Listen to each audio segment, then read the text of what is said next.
A pole vaulter running the mile is kind of like saying, Hajime!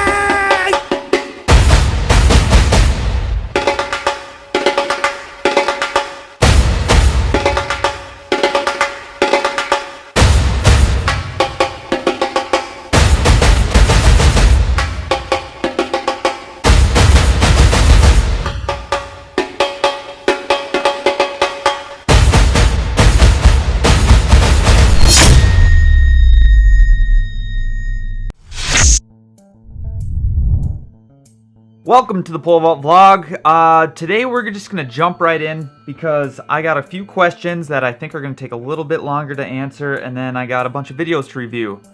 So let's jump into it. I got an Instagram, yes, I do have an Instagram, but I got a question on Instagram also. Shawn, you make the vlogs look like they're all fun and games and it's just nothing but fun, but how do you support yourself doing it? You don't look like you ever work. So the question to me kind of became to, how do you become a professional pole vaulter? I graduated college in 2009, and from 2009 to 2012, I was a graduate assistant. So I had money coming in from school. School paid me to go to school and work at the school at their wellness center. So that's how I made that happen. But I didn't jump very high because I was stretched very thin and wasn't able to train. So then when I moved home, I'll be 100% honest, I didn't make any money. I think I made maybe $1,500 one season. That was it. But Shawn, you mean like professional pole vaulting? You're like a professional athlete. I thought they made a lot more money. The problem is you don't make a lot of money in pole vaulting. You just don't, unless you're top 10 in the world and winning world championship medals like Sam Kendricks or Renaud Lavillenie. I always say his name stupid. My finances were, I had student loans to pay, plane fees or gas fees. It always costs money to put the poles on the plane, at least $150 to go back and from. You have to pay for your hotel, you have to pay for your food, and you have to pay for your yearly gear. Those are like the big things. And that's not even talking about supplements and all sorts of the other garbage you want to talk about. I managed to pay for that through coaching. I coach people through the internet and help people all over the world that way. I wrote training plans for people all over the world and locally to help support myself that way. I sold Team Hoot shirts. Some of you guys have those, and thank you for supporting. I really like those shirts. I should probably do that again. And I lived with my parents, so I didn't have to pay rent. And with all of that, I lost money every single year. Every single year except that one. That's how pole vault works. I can't speak for everyone else, but everybody's journey is a little bit different. For me, I had this vlog. So when I jumped, whether I jumped 18 feet or I had the vlog or I got second at the USATF champs or a combination of all those, people, I think meet promoters started seeing like, oh man, we got an 18-footer who videos his meets, which means there's going to be a free video about my meet. I'm going to pay for his travel. I'm going to hook him up at a hotel. We might give him some money for some food. And every meet was a little different about that. And as you do that, then the prices started going down and the other things started going up. And that's how I made just that little bit of money that one year. But it only lasted that 1 year. And then on top of that, you might win some prize money, but it could get taxed and half it gets taken away. Oh. How am I going to make this work? Long story short, I know it's long story long, I guess you could say. You don't make money in this sport unless you're top 10 in the world. If you're top 10 in the world or you don't live in the United States, you might make some okay money doing this. But the coolest part about being in it is that I've never met a pole vaulter who was so focused on money. I always met people who were doing it because they loved to pole vault. And that was really fun to be around. It's like when you're in high school, you're around people who love to pole vault, and then as you get to college, you're around people who love to pole vault, and then when you get into the elites, then you're really around people who want to pole vault because there's no other reason to be in it. Except that you love to pole vault. I hope that answers your question. I've never talked about this much, but no, I didn't make any money doing this. And that's okay. I had fun anyways. Luckily, I didn't have to pay for a coach. I had awesome coaches. Or a facility, I was very privileged. Like the high school hooked me up. All right, that's a good question. Sorry that got really long. Let's go to question 2. He goes, Shawn, what's a good mile time? My coach wants to know what I should be running the mile in. And Drake went on to explain that he doesn't think the mile corresponds to the pole vault, so why should he even have to run the mile? Drake, you're a genius and you should tell your coach to listen to you. A pole vaulter running the mile is kind of like saying, it's stupid to judge a fish by its ability to climb a tree. It's like fishes don't climb trees. Pole vaulters don't run miles. How good can a carrot eat meat? That makes no sense, Shawn. That's right, neither does running the mile to be a good pole vaulter. Pole vaulters are anaerobic and the mile is aerobic. So why would you train the... Okay, so we have slow at the mile, fast as the pole vault. This is how your body works. It can be balanced. This is like a decathlete sometimes, you know. But you can either be one or the other. And as you train one, let's say, whoa, I'm gonna run the mile. Well, then your pole vault's gonna get slower. All your energy's going up here. But let's say you train the pole vault, then your mile's gonna get slower and crappier, because that's just how that goes. There's like fast twitch and slow twitch, and there's these in-betweeners. And those in-betweeners can be swayed each way. And if you train to run the mile, then you're gonna create more slow twitch muscle fibers because you're training them that way versus fast twitch muscle fibers.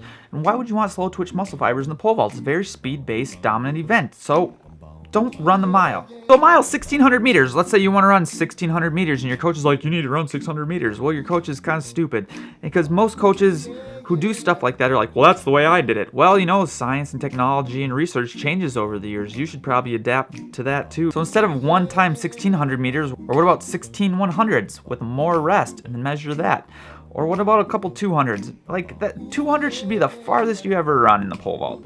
You could do circuit training if you want them to get into shape. That's a whole different animal. You can work on fast twitch muscle stuff without having the aerobic... You're getting me all worked up here. Just don't run the mile if you're a pole vaulter. If your coach tries to get you to run the mile because who God knows why, send them my way and be like, Shawn Francis said, I don't have to run the mile to be a pole vaulter because it doesn't work with my physiological adaptations.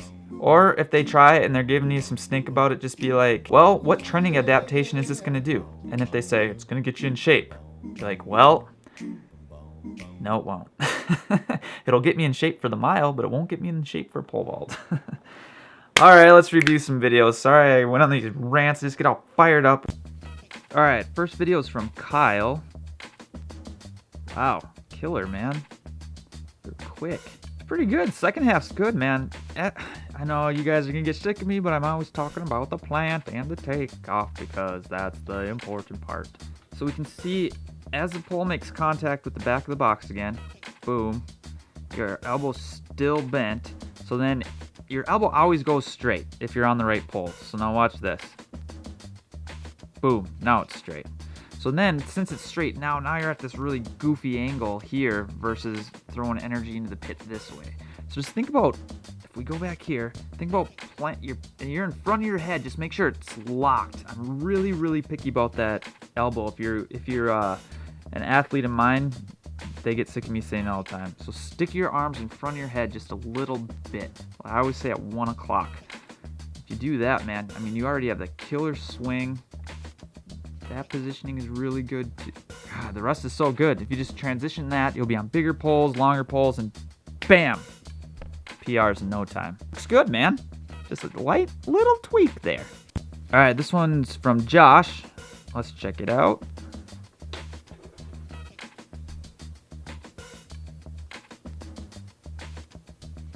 Wow. Another really speedy guy. Such a good jump, man. It's hard to pick it apart. Think about jump over the bend.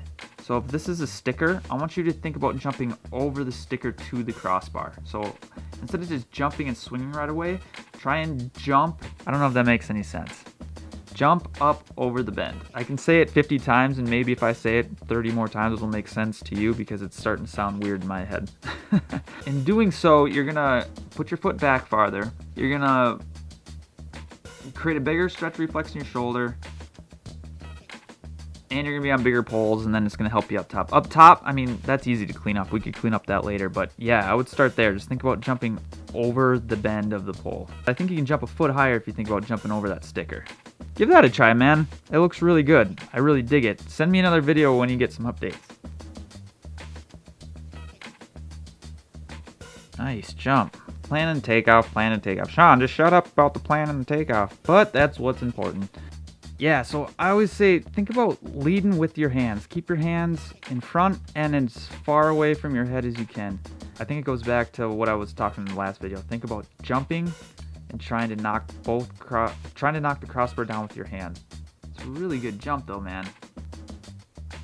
Like, you're gonna be scary once you figure a couple things out. So I want you to feel like you're diving into it. Dive in like you're gonna high five a giant with 2 hands. You're diving in, double arm high five, leaning forward just a little bit, and then just staying as long as you can. 2 arms up. Stay long. Try that out. Let me know how it goes.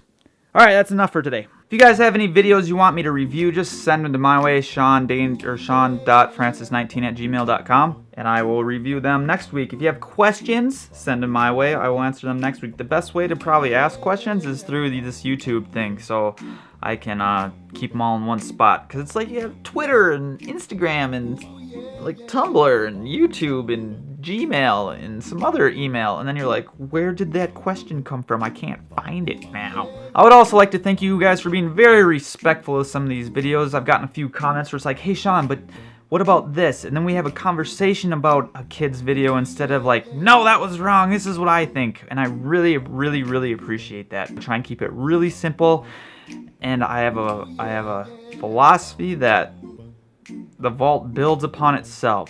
So if you can fix something at the beginning, it usually fixes something at the end. And if you see something wrong here, it's usually 4 or 5 steps backwards. So again, thank you for not turning this into a political debate. You guys are wonderful. I hope you got something out of this. Leave a like if you did, because it's weird.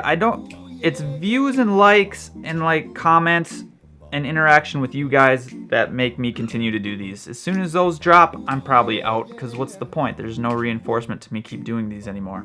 Oh yeah, life's meant to be experienced, and curiosity will get you there. Look at some of my other videos, and then let me know if they suck or not. Okay, bye. So to put this into perspective, let's say you qualify for the Olympic trials. You just spent 4 years of hard work trying to qualify for this meet, and you finally get there, but you still have to pay your airline fee to get there, your poles to get there, a hotel, and all that other garbage. Unless you're like one of the top 4 or 5 jumpers, then they compensate you a little bit.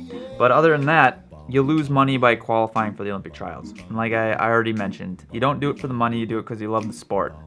But that's kind of shitty, you know?